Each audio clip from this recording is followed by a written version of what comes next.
Vamos abrir a palavra de Deus em Hebreus capítulo 10, verso de número 23 em diante.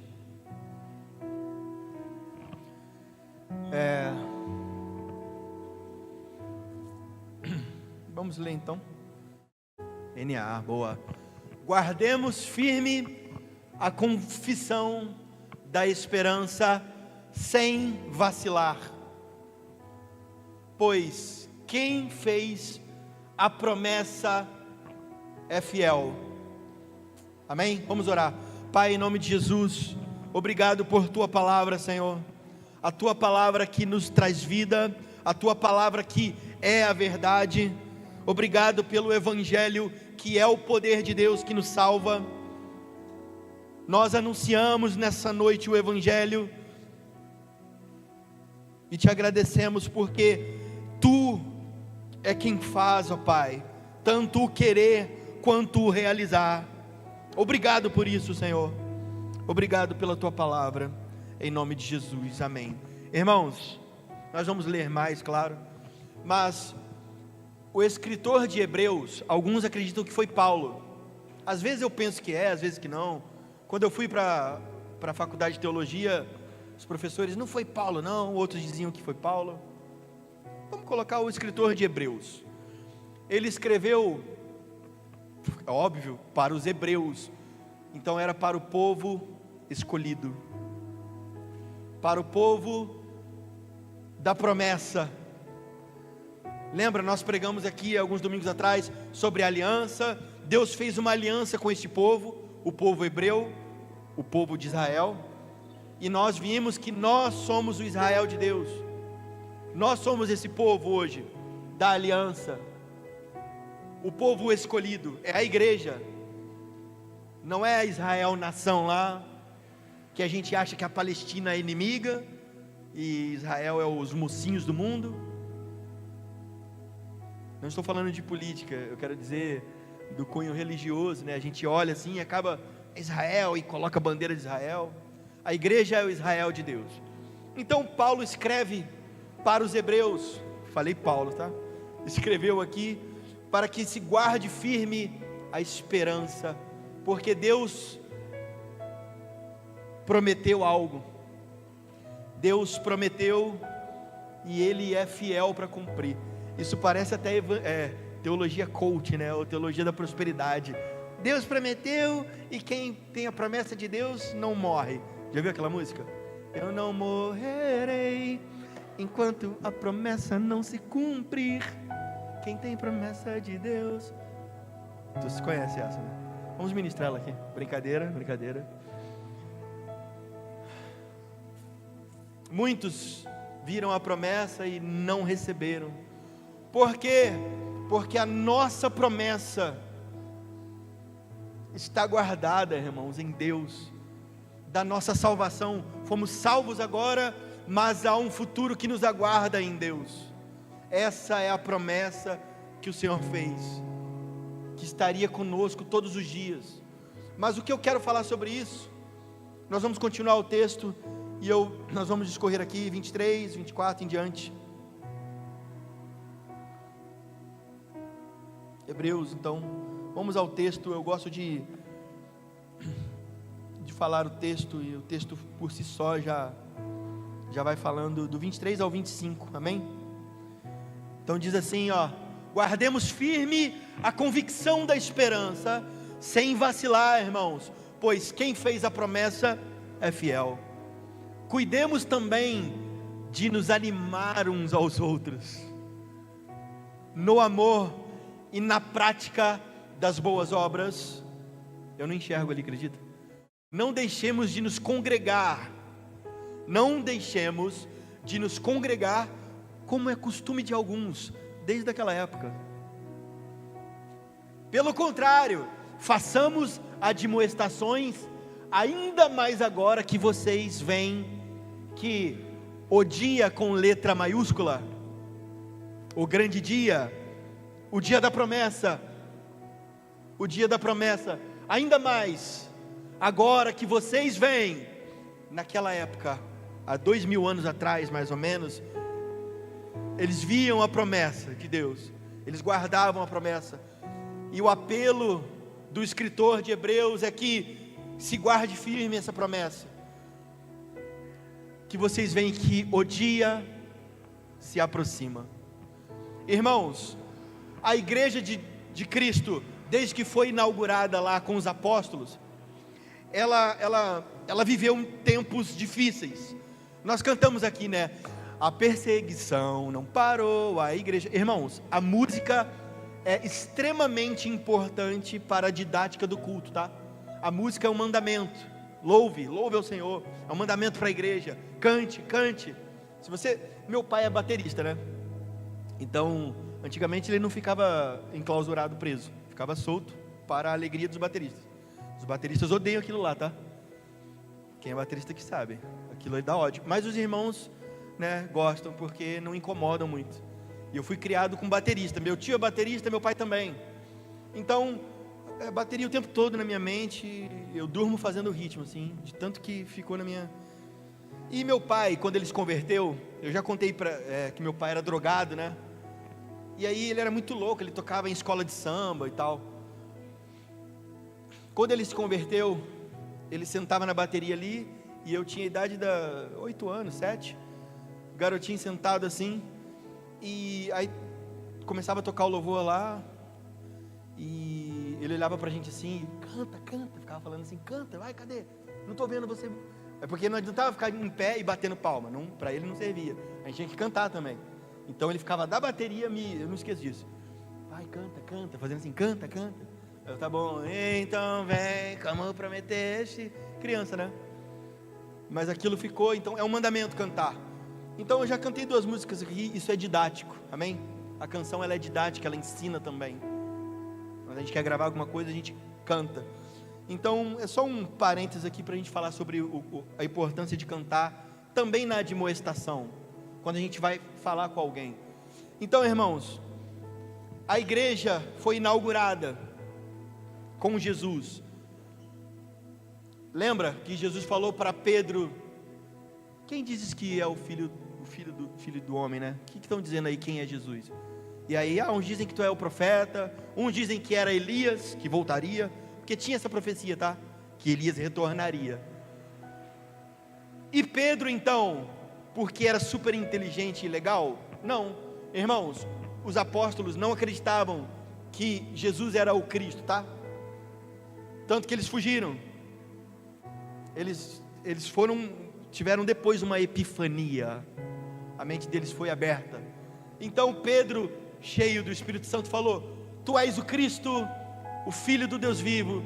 E aí Jesus falou: ó, tu és Pedro, e sobre esta pedra edificarei.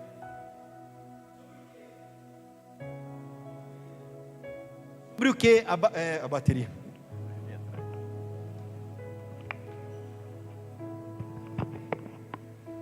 Amém. Sobre o que a igreja está edificada, irmãos? Pena que eu não posso andar com isso aqui.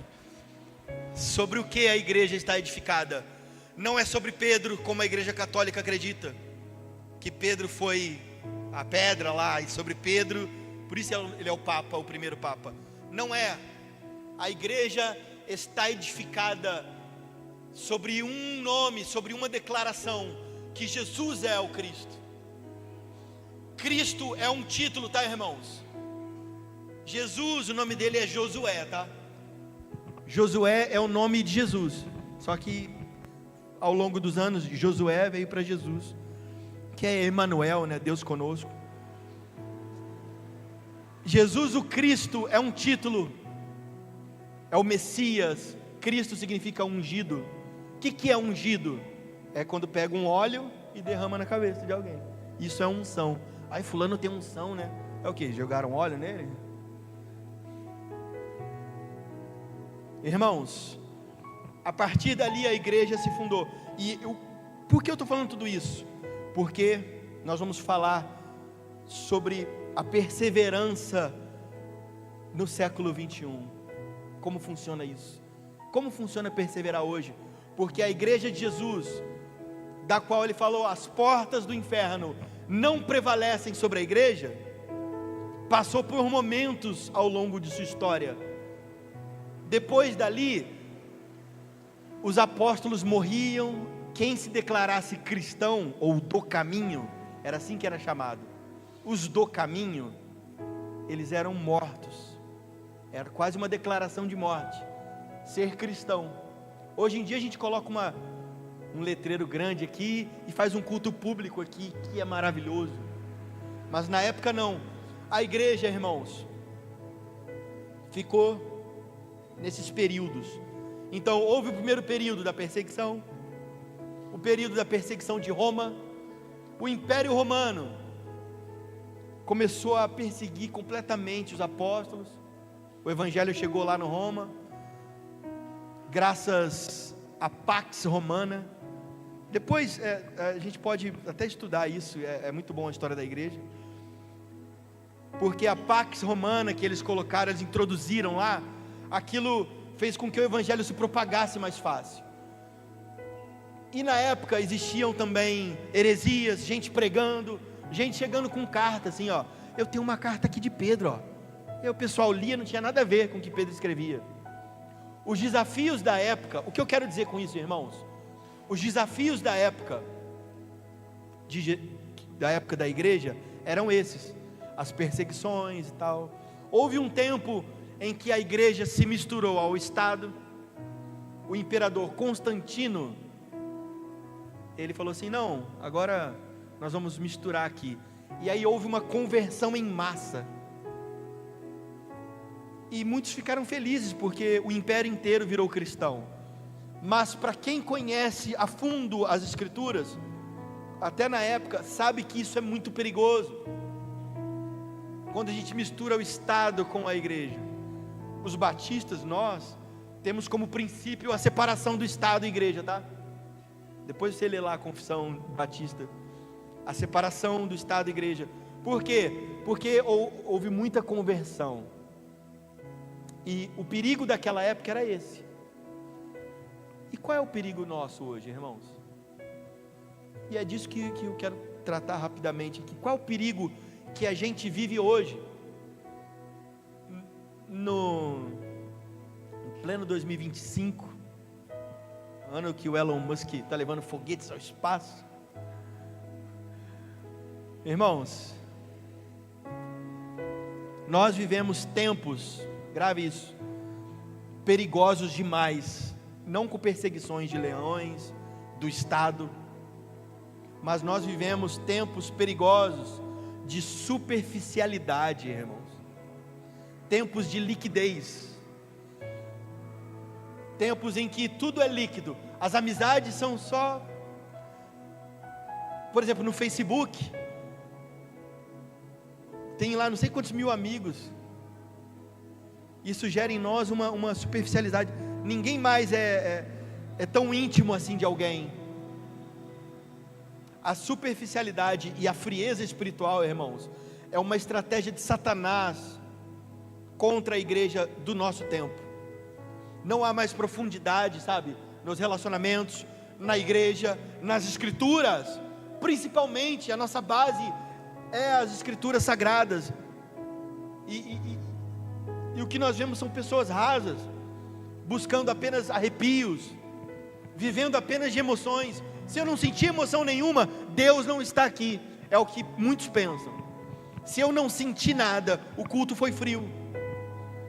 Se o louvor foi um que eu não gosto, então eu não senti a presença de Deus.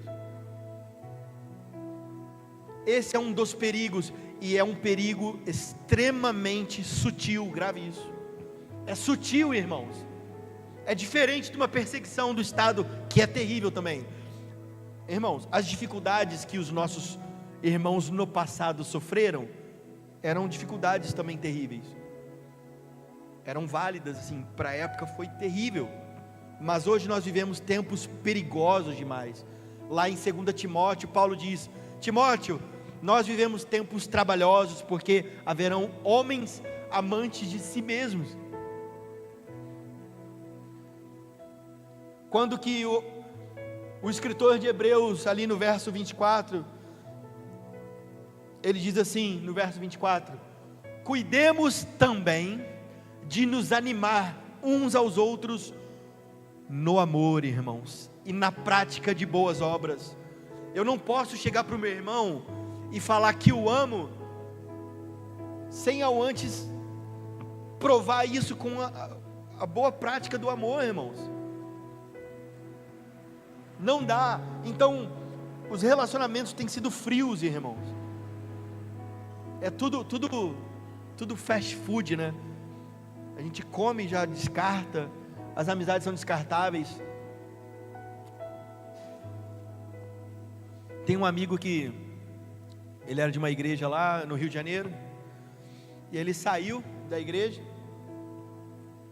e foi para outra. E aí depois ele saiu e foi para outra também. E saiu e foi para outra. Eu falei: pô, cara, mas tu falou com as pessoas que tu ia... Não, e tal, não me senti bem e tal. E aí eu falei: pô, mas aquelas pessoas significavam o que para você, cara? O que elas significavam? Às vezes fala só com o pastor, sabe? Vou sair. Tá, mas o que é isso então, irmãos? O que é a igreja senão a comunidade de santos? O que é a igreja então, se não é a reunião dos santos, dos salvos, em que as portas do inferno não prevalecem?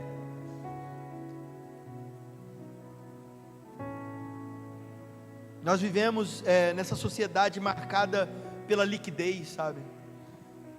Como descreveu um sociólogo lá, chamado Bauman, tudo se tornou líquido: relacionamentos frágeis, compromissos instáveis. A fé é superficial, é uma fé só rasa. As pessoas não sabem nem falar da sua própria fé, falar assim: ó, eu creio nisso, nisso e nisso. Não sabem. Então nós, como diz lá, primeiro, perseverança na confissão da esperança, no versículo 23. Segundo, perseverança no amor e nas boas obras, verso 24. E terceiro, perseverança na comunhão com a igreja, verso 25. Não deixemos de nos congregar. Irmãos, houve um tempo de que Satanás também colocou isso, tá? É o nosso adversário. Ele vem falando com essa narrativa de que o culto não é tão importante, que eu posso assistir pela live. Irmãos, a live, ela é para quem é impossibilitado de estar aqui, não é para quem está com preguiça de estar aqui. É importante a gente estar aqui, irmãos, congregando. Não sou eu que estou falando, é o Espírito Santo através de mim, irmãos. Não deixemos de nos congregar, verso 25. Não deixemos de nos congregar, como é costume de alguns. Pelo contrário, façamos admoestações. O que é admoestação? É isso, é chegar para o teu amigo, porque amigo que é amigo, chega na voadora. Eu já falei isso, né?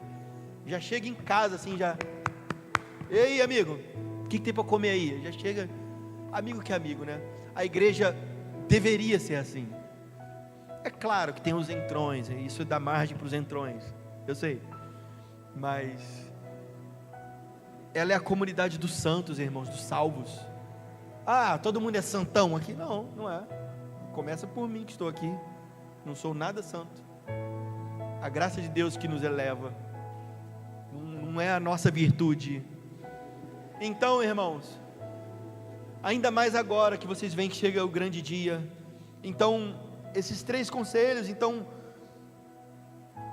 eu separei aqui algumas admoestações. A perseverança na comunhão com a igreja. Já nos dias que o autor de Hebreus escreveu, havia aqueles que abandonavam a igreja. Hoje, o individualismo e o entretenimento substituíram o compromisso com a comunhão. A comunhão é muito importante. Em Atos diz assim: e eles perseveravam em quê? que diz lá em Atos 2, né? Se eu não me engano, vamos abrir lá. Eles perseveravam. É o quê? Atos 2 o quê? Na doutrina dos apóstolos. Isso é a doutrina apostólica, tá? Vocês conhecem o credo apostólico? Vocês conhecem o credo apostólico?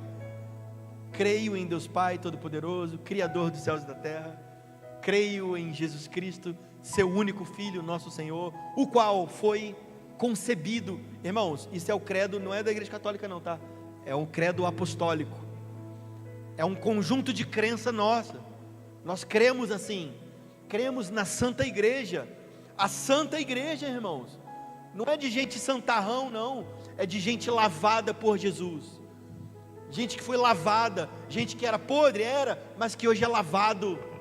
Que tem as suas vestes alvas pelo sangue, através do sangue. Então não deixemos, eles perseveravam, na doutrina dos apóstolos, na comunhão, no partir do pão, nas orações. É isso que Deus está falando para nós, para a igreja. Precisamos perseverar em meio à frieza, porque ela é sutil. Quando menos você vê, você está frio, eu estou frio, eu também tenho que ler todos os dias a Bíblia, eu também tenho que orar todos os dias, eu também tenho que vigiar todos os dias, também tenho, não é porque eu estou aqui pregando por nada que eu sou diferente, todos nós precisamos, irmãos, isso é maravilhoso. A superficialidade espiritual é combatida com vida comunitária consistente. Sabe aquele velho ditado? Vocês sabem que a minha esposa é a rainha dos ditados, né? Ela tem ditado para todas as situações da vida. Tem alguma coisa, a Ju fala um ditado. Tararara. Não, água mole, pedra dura, tanto bate até que fura. Não sei o que. Não, porque quem herda não sei o que, rouba dos seus. Alguma coisa assim, alguns ditados. E tem um ditado que diz assim: me diga com quem tu andas e eu te direi quem és. Isso vale muito. Os ditados populares carregam sabedoria, amém? Muitos deles são tirados dos provérbios, tá? Provérbios fala muito disso, tá bom? Filho meu, não se enverede pelos caminhos dos ímpios. Provérbios. Salmo 1: bem-aventurado o homem que não anda, não se detém e nem se assenta na roda dos escarnecedores. Antes o seu prazer, irmãos, prazer, tem se acabado o prazer, porque não tem se mergulhado de fato no que é Jesus, irmãos, que está na palavra. Então tudo é ruim, é chato, não há mais prazer nos mandamentos, prazer em vir aos cultos, prazer em orar. Não é porque é pena, eu vou fugir do inferno, é porque eu tenho prazer na lei de Deus, e na sua lei medito de dia e de noite. Essas pessoas que fazem isso, nós que fazemos isso, são como árvores plantadas junto a ribeiros, a qual dão seu fruto na estação própria, e cujas folhas não murcham, e tudo quanto fizer, prosperará. Não são assim os ímpios, né? Não são assim. Aleluia. Isso é o que, irmãos? Que eu acabei de falar, Salmo 1. E isso é o que? É uma canção, tá? É uma música. Viu como é didático? Por isso cante, irmãos, cante, nós cantaremos daqui a pouco. Então, a superficialidade espiritual, irmãos, ela é combatida com vida comunitária consistente. Não é uma vida comunitária mais ou menos, de quem vem às vezes e falta. Eu não estou falando para você ser um maluco ativista, porque aí muitas igrejas estão com mero ativismo. Não é pelo prazer de quem é salvo, mas é pelo ativismo. O ativismo, ele é uma chama forte de galhos novos. Ela não é uma chama constante de quem está brilhando, Senhor. É uma chama que vai, só que de pessoas que vão saindo, da mesma forma que chegam, elas saem frustradas, cansadas. Tem um livro que eu li esses dias atrás, chama-se A Igreja do Cansaço. É de um pastor batista aqui de Curitiba, Vilibaldo, e ele fala sobre a Sociedade do Cansaço, que é um livro do filósofo sul-coreano chamado Byung-Chul Han, que diz que a sociedade está cansada pelo excesso de positividade.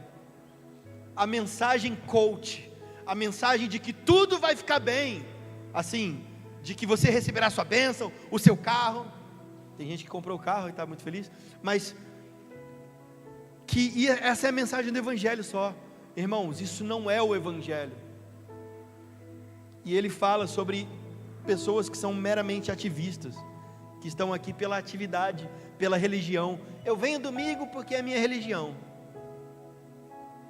Nós precisamos quebrar a superficialidade, irmãos, e ela é quebrada com a comunhão de fato. Igreja não é evento, é família de fé, é uma família de fé, irmãos. Acabei de falar, irmãos, somos irmãos. Isso é forte, isso é tremendo. Não vamos à igreja, isso é clássico. Nós somos a igreja. Não, se a gente fecha aqui e se reúne ali fora, continua sendo a igreja. Quando você vai para o seu PGM, ali é a igreja na casa de alguém. Isso é tremendo. Isso me lembra muito Obed. Lembra quando a arca, que significava na época a presença de Deus, foi para a casa de Obed Edom, e ali ficou. A família foi abençoada e tal. Quem tem um PGM na sua casa, irmãos, tem a presença de Deus, ele é a igreja na sua casa. Isso é lindo demais. Eu sei que é cansativo, porque tu abre a tua casa e vem gente, e aí bagunça e tal, mas é uma benção, é maravilhoso. A comunhão, isso faz a gente aquecer, como eu disse no ditado, me diga com quem tu andas. Porque se a gente anda aqui com os salvos, nós vamos tendo mais vida, irmãos. Quando eu ando com os meus irmãos salvos, eu tenho mais vida. Amém? Não existe perseverança sem um corpo. Isolamento, irmãos, é terreno fértil para o esfriamento espiritual. Se isolar é clássico de quem peca, né? Assim, Adão pecou, primeira coisa que o cabra faz é fugir, né? E eu vou fugir, eu estou aqui, eu estou peladão aqui, vou fugir de Deus, porque eu estou pelado, né? E eu e minha mulher, e vão e fogem de Deus. Na nossa comunidade, que é a igreja também, alguém peca, a gente, vai, rala daqui, senão tu vai. Ao invés da gente, não, cara, vem, chega mais perto.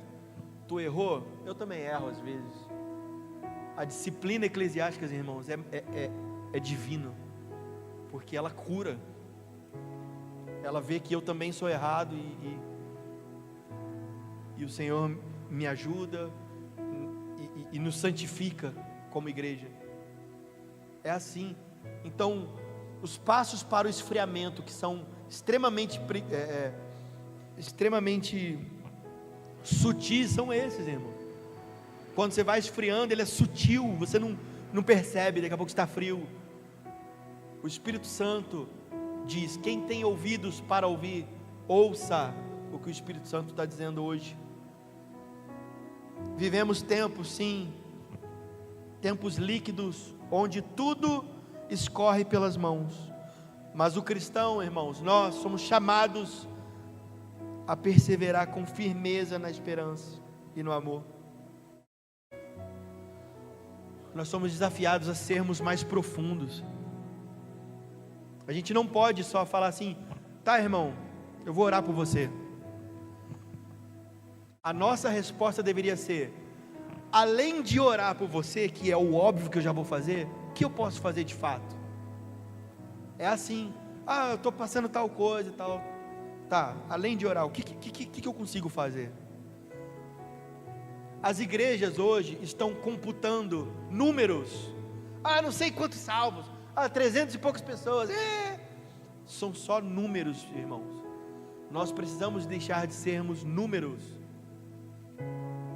porque somos os salvos em Jesus. É o irmão Joel, o irmão Rui, a irmã Juliana, que por sinal é muito bonita, a minha esposa ali, que está ali, o irmão Arnaldo, o irmão William, que faz duas coisas ao mesmo tempo, ele mexe na mesa e toca. Irmãos, essa é a igreja de Jesus, e as portas do inferno não prevalecem quando a gente se une, não é quando a gente se isola. Quando a gente se isola, a gente é devorado. Amém? Vamos orar ao Senhor.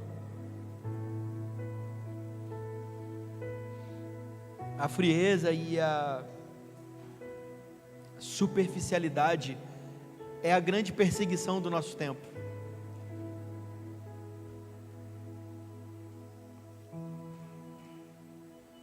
Grave isso. A frieza e a superficialidade